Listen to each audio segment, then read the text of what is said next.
Have you ever looked at a map on your phone and wondered how it knows the fastest route, or seen a skyscraper and marveled at how it stands so tall? Believe it or not, a huge part of the answer lies in a simple idea from over 2,000 years ago. An idea you probably learned in middle school, the Pythagorean theorem.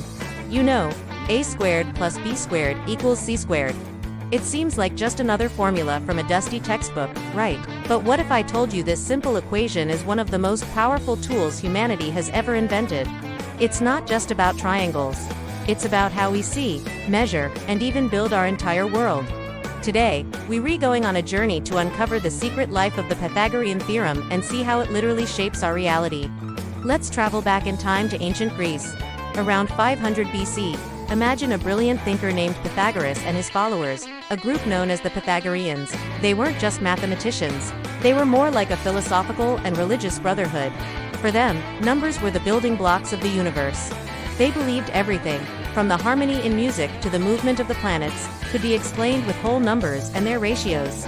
They saw the cosmos as a beautiful, ordered, and rational place, a cosmos. At the heart of this worldview was their famous theorem: for any right-angled triangle, the area of the square on the longest side, the hypotenuse, is equal to the sum of the areas of the squares on the other two sides. A squared plus b squared equals c squared. This relationship was elegant, predictable, and perfect.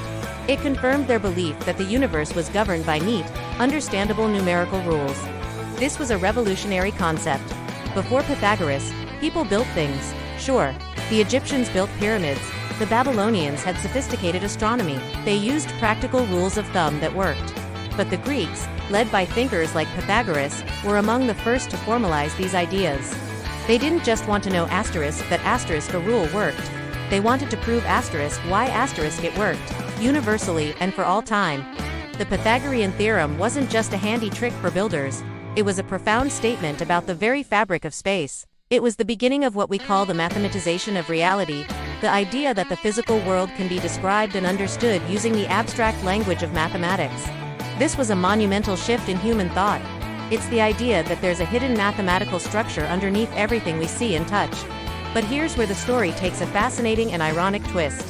The Pythagoreans' own theorem, the crown jewel of their rational worldview, ended up shattering it. Consider a simple right-angled triangle with two sides of length, 1. According to the theorem, 1 squared plus 1 squared equals c squared. So, 1 plus 1 equals 2, meaning c squared equals 2. The length of the hypotenuse, then, must be the square root of 2.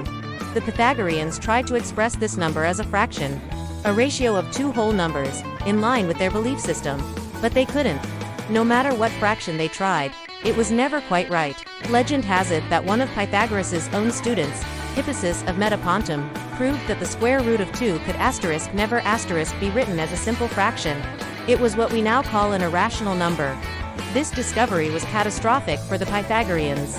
It meant that their own perfect theorem produced a number that didn't fit into their worldview of a universe ruled by simple whole number ratios. The story goes that they were so horrified by this incommensurable length that they swore Hippasus to secrecy and, in some versions of the tale, even threw him overboard at sea. While that's probably just a dramatic legend, it shows how deeply this mathematical crisis shook the foundations of their philosophy. The very tool they used to prove the world's rationality revealed its hidden irrationality. Despite this ancient crisis, the theorem's practical power was undeniable, and it went on to conquer the world. Let's jump forward a few centuries. Think about the age of exploration. How did sailors like Columbus or Magellan navigate the vast, featureless ocean? They used celestial navigation, measuring the angles of stars above the horizon. To turn those angles into a position on a map, they needed trigonometry, which is essentially the study of triangles. And what's the foundational principle of trigonometry? You guessed it, the Pythagorean theorem. By creating imaginary right-angled triangles between their ship, the horizon, and a star, they could calculate distances and chart their course across the globe.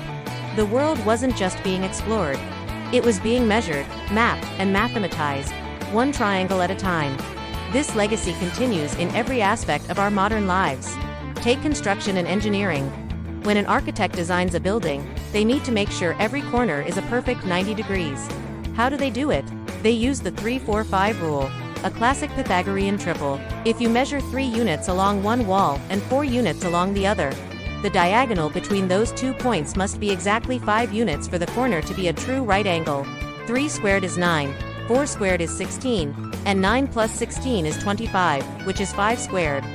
This simple check ensures that our buildings are stable, our walls are straight, and our floors are level. From the tallest skyscraper to the frame of your house, Pythagoras' ghost is there, holding everything together. And it goes even deeper, into the invisible world of technology. Right now, you're watching this video on a screen made of pixels. The distance between any 2 points on this screen is calculated by your computer using the distance formula, which is just the Pythagorean theorem in disguise. It creates a right-angled triangle where the horizontal and vertical distances between the pixels are the 2 shorter sides. And the straight line distance is the hypotenuse. The same principle is at work in your phone's GPS. Your phone receives signals from multiple satellites. It calculates its distance from each satellite. By using the known positions of those satellites and the distances to them, your phone can triangulate or more accurately, trilaterate's exact location on Earth's surface. This process relies heavily on geometry and, at its core, the Pythagorean theorem to calculate those crucial distances. Without it, Google Maps would just be a static picture. So, what started as a philosophical quest for cosmic order in ancient Greece has become the silent, workhorse equation of our technological civilization. It shows us something profound about the relationship between the human mind and the universe. Is mathematics something we invent, like a language, to describe the world? Or is it something we discover, an inherent truth about the universe that was waiting for us to find it? The story of Pythagoras suggests it's a bit of both. The theorem was a human creation, a product of abstract thought and logical proof. Yet, it perfectly describes a fundamental property of the physical space we inhabit. It's a bridge between the abstract world of ideas and the concrete world of things. It tells us that by thinking logically and playing with numbers, we can unlock the secrets of reality itself. The next time you use GPS, admire a work of architecture, or even just see a shadow cast on the ground, remember the simple triangle. Remember Pythagoras and his followers? The world we live in is a world that has been measured, built, and navigated using their ancient wisdom. The simple formula a squared plus b squared equals c squared isn't just a math problem. It's a testament to the incredible power of a simple idea to change the world, revealing the deep and beautiful mathematical harmony that underpins our reality. Thanks for watching, and if you enjoyed this journey into the power of math, don't forget to like, subscribe, and hit that notification bell for more videos.